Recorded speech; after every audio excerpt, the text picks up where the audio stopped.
कुछ स्वादिष्ट है बनाना तो playrecipes.com पे जरूर है आना। आलसी बहू।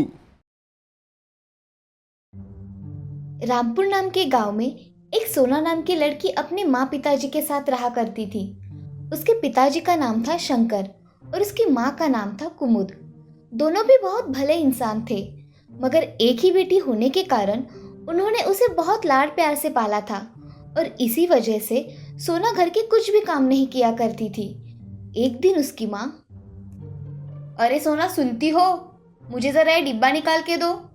अरे माँ, घर में इतने नौकर हैं, उनसे काम करवा लो ना, मैं ही क्यों। सोना आती है या नहीं? मैं नहीं आऊंगी, आप आपका देख लो। ऐसा कहकर सोना कुमुद की बातों को अनसुना कर देती है और अपने ही मोबाइल में घुसी रहती है। तभी उसके पिताजी घर आ जाते हैं। अजी, आप जल्दी घर आ गए, मुझे एक मदद कर दीजिए ना। क्या काम है? मुझे वो ऊपर रखा हुआ डिब्बा निकाल कर दीजिए। मैंने आपके बेटी को बताया, मगर मैडम को कोई काम ही नहीं करना है। अच्छा, तो नौकर कहाँ गए घर के? अरे वो अभी अभी बाजार राशन और सब्जी लाने गए हैं, तब तक आप मेरी मदद कर दीजिए। ठीक है, मैं कर देता हूँ तुम्हारी मदद। चलिए। कुमुद और शंकर किचन में चले जाते हैं। शंकर कुमुद को डिब्बा निकाल कर देता है। तभी कुमुद शंकर से, अजी, ये सोना घर के कुछ भी काम नहीं करती। अरे जाने भी दो, क्यों हमेशा उसके पीछे लगे रहते हो तुम सब लोग? हाँ, आप अपनी बेटी की ही तारीफ कीजिए। ससुराल जाने के बाद आप ही जाना अपने बेटी के ससुराल। हाँ ठीक है, मेरे बेटी के पीछे मत पड़ो सब। ऐसा कहकर शंकर वहां से चला जाता है। ऐसे ही कुछ दिन बीत जाते हैं। सोना की शादी की उम्र हो जाती है। तभी शंकर अपनी बिरादरी में उसकी शादी की बात करता है। एक अच्छा रिश्ता आता है और सोना को देखने के लिए कुछ लोग आते हैं और सोना को पसंद करके चले जाते हैं। कुछ ही दिनों में सोना की शादी अर्जुन से हो जाती है और वो अपने ससुराल में चली जाती है। मगर सोना के ससुराल में कोई नौकर ना होने की वजह से सोना को ही घर के सारे काम करने पड़ते थे। मगर उसकी माँ के घर उसने कुछ भी काम ना करने की वजह से उसे कोई भी काम ठीक से नहीं आता था। इसीलिए उसकी और उसकी साथ सीता की नोकझोंक हुआ करती थी। एक दिन ऐसे ही, अरे ओ बहू, तुम्हें तुम्हारी माँ ने कुछ काम सिखाया नहीं है क्या? नहीं, सिखाया है ना, आपके साथ बातें करना। तुमसे तो बात करना ही बेकार है। तुम्हें तो खाना पकाना नहीं आता और मुझसे जबान लड़ा रही हो। हाँ, क्योंकि मेरे घर में काम करने के लिए नौकर थे, इसीलिए मैंने कभी काम ही नहीं किया। हाँ हाँ महारानी, यहाँ भी लेकर आती एक नौकर तो तुम्हें काम नहीं करना पड़ता। हाँ माँ जी, मैं भी यही सोच रही हूँ। हे भगवान, मैं इसका क्या करूँ? ऐसा कहकर उसकी सास वहाँ से गुस्से से चली जाती है। तभी अर्जुन वहाँ आता है और सोना से, मैं ऑफिस जा रहा हूँ, मुझे जल्दी टिफिन दे दो सोना, आज बहुत देर हो गई है। सोना किचन में चली जाती है और कुछ सोचकर अर्जुन के टिफिन में ब्रेड और जैम रख देती है और वो टिफिन अर्जुन के हाथ में देती है। अर्जुन, टिफिन खा लेना, ठीक है? क्या दिया है टिफिन में? अरे कुछ खास नहीं, ऑफिस जाकर देख लेना, ठीक है? चलो बाय, मैं निकल रहा हूँ। ऐसा कहकर अर्जुन वहां से चला जाता है और जाते जाते टिफिन अपने बैग में रख देता है। वो ऑफिस पहुंचकर अपने काम में व्यस्त हो जाता है। तभी लंच ब्रेक हो जाता है और अर्जुन अपना टिफिन खोल के देखता है तो उसको अपनी आंखों पर विश्वास नहीं होता। टिफिन में ब्रेड और जैम को देखकर उसे सोना के ऊपर बहुत गुस्सा आता है। तभी अर्जुन गुस्से में सोना को फोन लगाता है। तुमने आज टिफिन में क्या दिया, तुम्हें पता भी है? हाँ पता है, मगर मुझे उतना ही आता है, इसीलिए उतना ही दिया। तुम क्या बोल रही हो, तुम्हें पता है ना? हाँ पता है अर्जुन जी, मगर जो है वो भी बहुत अच्छा लगता है, आप आज वही खा लो। अर्जुन गुस्से में फोन काट देता है और वो ब्रेड और जैम खा लेता है। घर आकर वो सोना से कुछ भी बात नहीं करता और अपनी माँ से कहता है, माँ मुझे जल्दी खाना दे दो, मुझे बहुत भूख लगी है। हाँ बेटे, तुम मुंह हाथ धो लो, मैं तुम्हें खाना परोसती हूँ। ऐसा कहकर सीता किचन में चली जाती है। तभी अर्जुन की नज़र सोना पर पड़ती है। सोना मोबाइल पर कुछ गेम्स खेल रही थी। अर्जुन गुस्से में खाना खाकर अपने कमरे में चला जाता है और सो जाता है।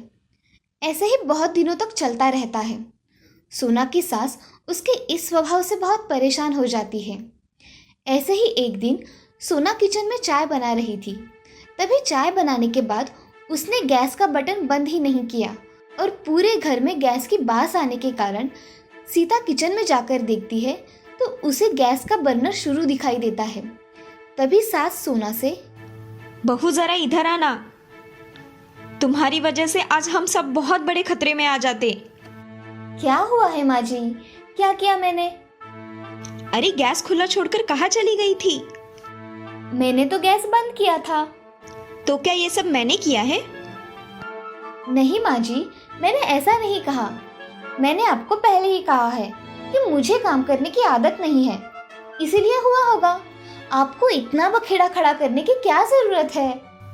सोना, मैं बखेड़ा नहीं खड़ा कर रही हूँ, बखेड़ा तुम खड़ा कर रही हो, समझी? मैं अब इस घर में और नहीं रह सकती। मैं जा रही हूँ अपने माँ के घर। हाँ जाओ, और तुम्हें आता ही क्या है? ऐसा कहकर सास और सोना अपने अपने कमरे में चले जाते हैं। सोना अपने माँ के घर चली जाती है।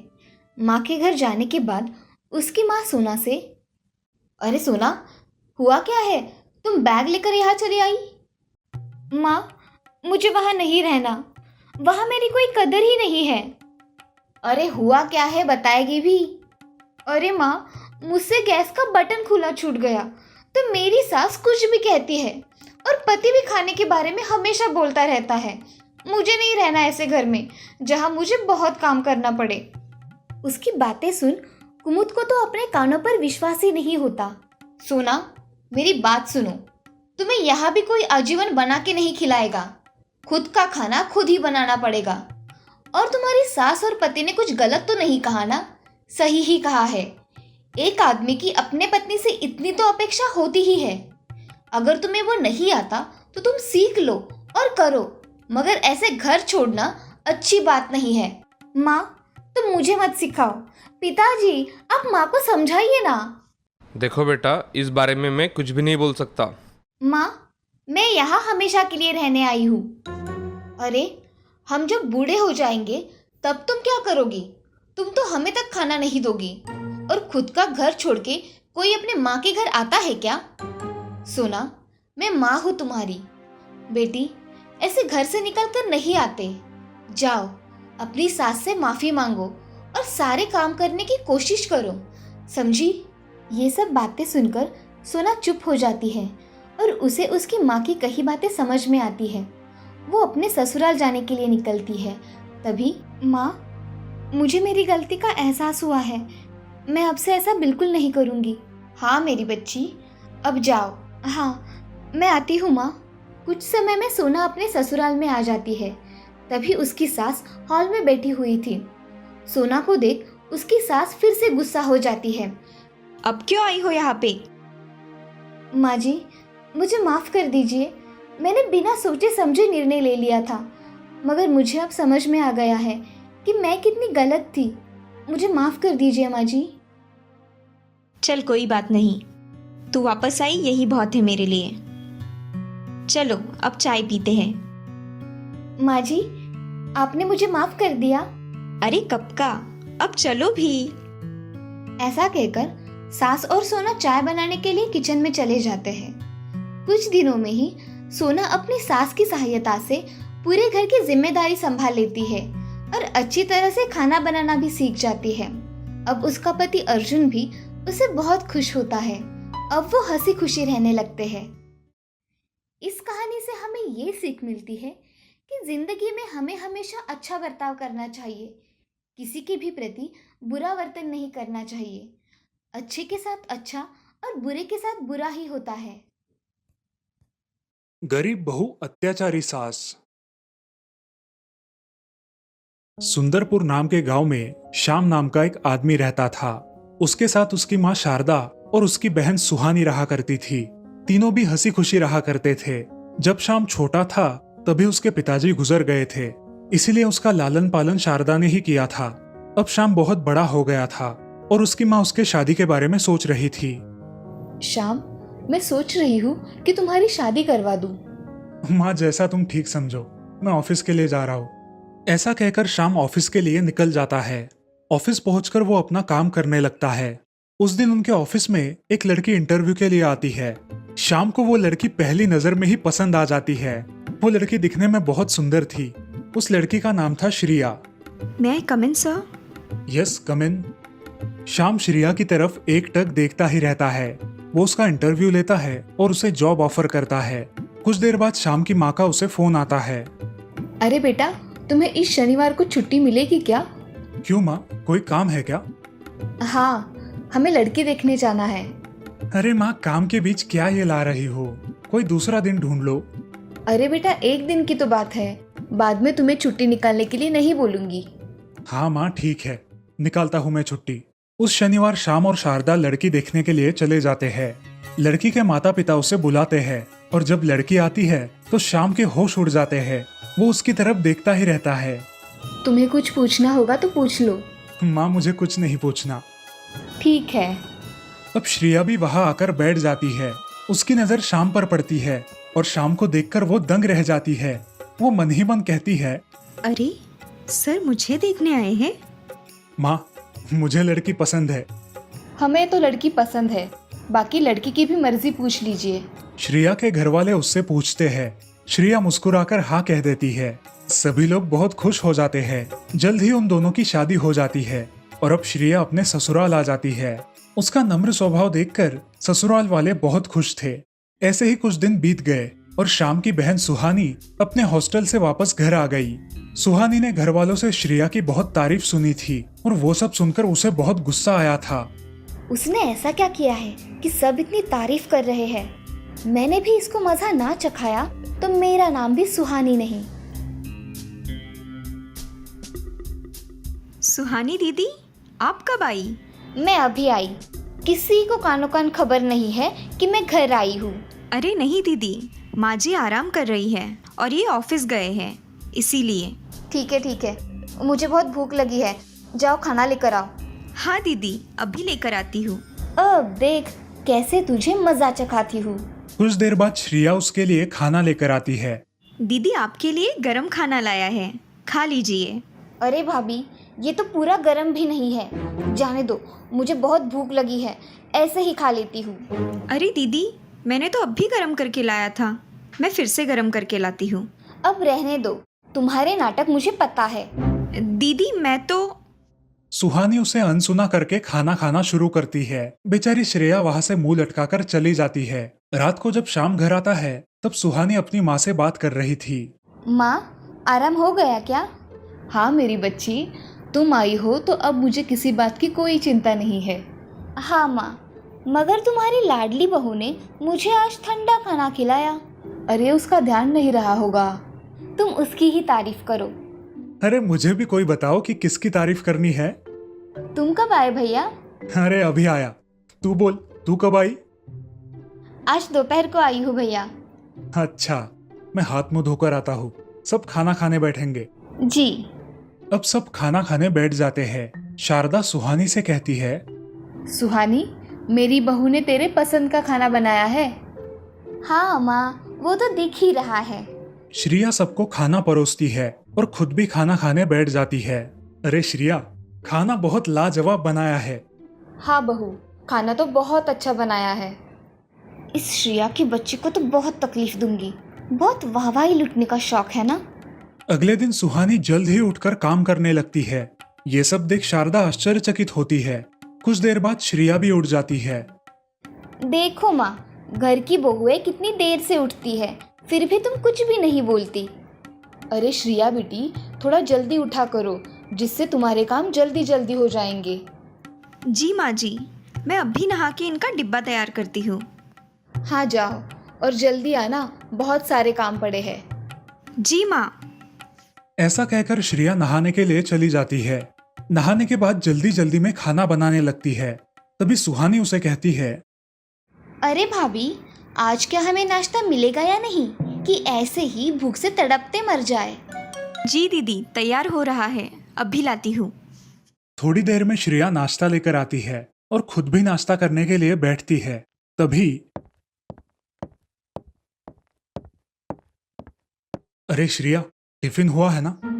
जी हो गया है, आप चाय पीजिए, मैं अब भी लेकर आती हूँ। ऐसा कहकर श्रिया किचन में चली जाती है और टिफिन भर के ले आती है। अब दोपहर हो जाने के बाद श्रिया बाजार चली जाती है। बाजार से आते वक्त माँ जी की दवाइयाँ भी साथ में लेकर आती है। अरे बहू, आ गई। तुम्हारे हाथ की गर्मा गर्म चाय पिला दो। जी माँ जी, अभी पिलाती हूँ। श्रिया चाय बनाती है और कुछ सब्जियां धोने लगती है। कुछ देर बाद वो गरम गरम चाय लेकर अपनी सास को देने जाती है, लेकिन उसकी सास कहती है, अरे बहू, ये चाय कितनी ठंडी है। नहीं माँ जी, अभी चाय कप में डाल कर लाई हूँ, अभी कैसे ठंडी होगी? तो क्या मैं झूठ बोल रही हूँ? नहीं माँ जी। ऐसा कहकर शारदा श्रिया के हाथ पर वो गरम चाय डालती है। आह! है गरम चाय। काम के मामले में मुझे कोई कमी नहीं चाहिए। जी माँ जी। बेचारी श्रिया रोते रोते वहां से किचन में चली जाती है। अपने हाथ को मलम पट्टी लगाकर फिर से अपना काम शुरू कर देती है। तभी सुहानी उसे आवाज देती है, भाभी, मैंने आपको एक क्रीम लाने को बोला था, आप लेकर आई हो क्या? हाँ, लेकर आई हूँ दीदी। श्रिया सुहानी को क्रीम देती है और वहां से चली जाती है। अब हर रोज ऐसा ही चलने लगा। सुहानी और शारदा श्रिया को तंग करने लगी। माँ, मैंने तुमसे कहा है ना कि मेरी चीजों को हाथ नहीं लगाना। हाँ पता है, किसी ने हाथ नहीं लगाया है तेरी चीजों को। अब चोर से पूछ लो, किसने हाथ लगाया है इसकी चीजों को। माँ जी, मैंने नहीं लगाया हाथ, मैं तो यहाँ आई भी नहीं। माँ, इसके सिवा और कौन आता है? इसने मेरा परफ्यूम चुराया है। नहीं दीदी, मैं क्यों चुराऊं? माँ, चलो इसके कमरे में, देखते हैं किसने चुराया है। ऐसा कहकर सुहानी श्रिया के कमरे में जाकर उसका परफ्यूम ढूंढने लगती है।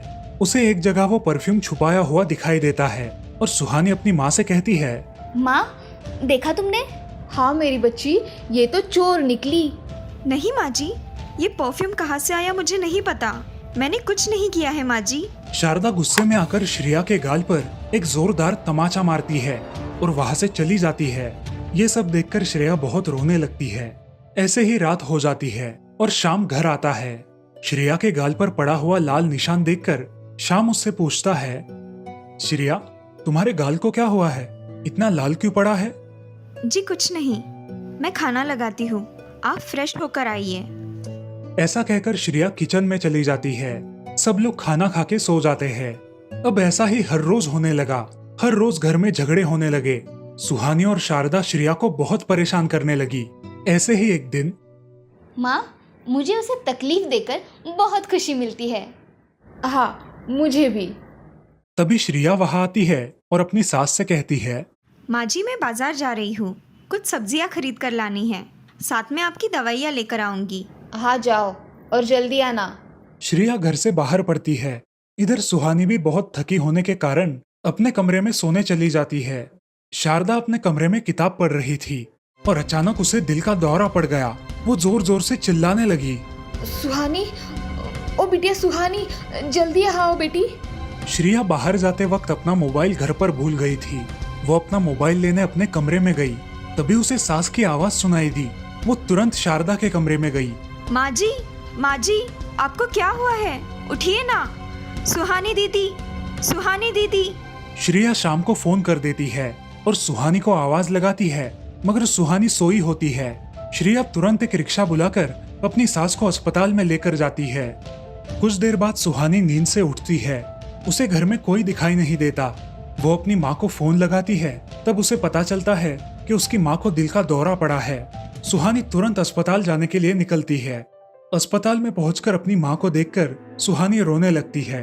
कुछ ही देर बाद शाम वहां आता है। सुहानी, तुम तो घर में थी ना, तुम्हें माँ की आवाज नहीं सुनाई दी? नहीं भैया, मुझे आवाज नहीं सुनाई दी।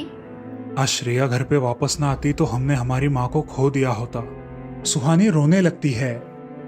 दीदी आप चिंता मत करो, माँ जी जल्दी ठीक हो जाएगी। हाँ श्रेया, मुझे माफ कर दो, मैंने तुम्हारे साथ बहुत बुरा बर्ताव किया। अरे नहीं दीदी, आपने कोई बुरा बर्ताव नहीं किया, माफी मत मांगो। तभी डॉक्टर वहां आते हैं। अब आप मरीज से मिल सकते हैं, मगर ज्यादा बातें मत करना। शाम श्रेया और सुहानी शारदा से मिलने अंदर जाते हैं। शारदा आंखें खोलती है।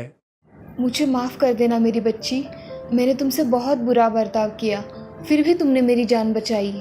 माँ जी, आप अब आराम करिए, आपको जल्द घर भी तो आना है ना। तुमने मुझे माफ किया? हाँ माँ जी, कब का माफ कर दिया। श्रिया और शारदा गले लग जाती है।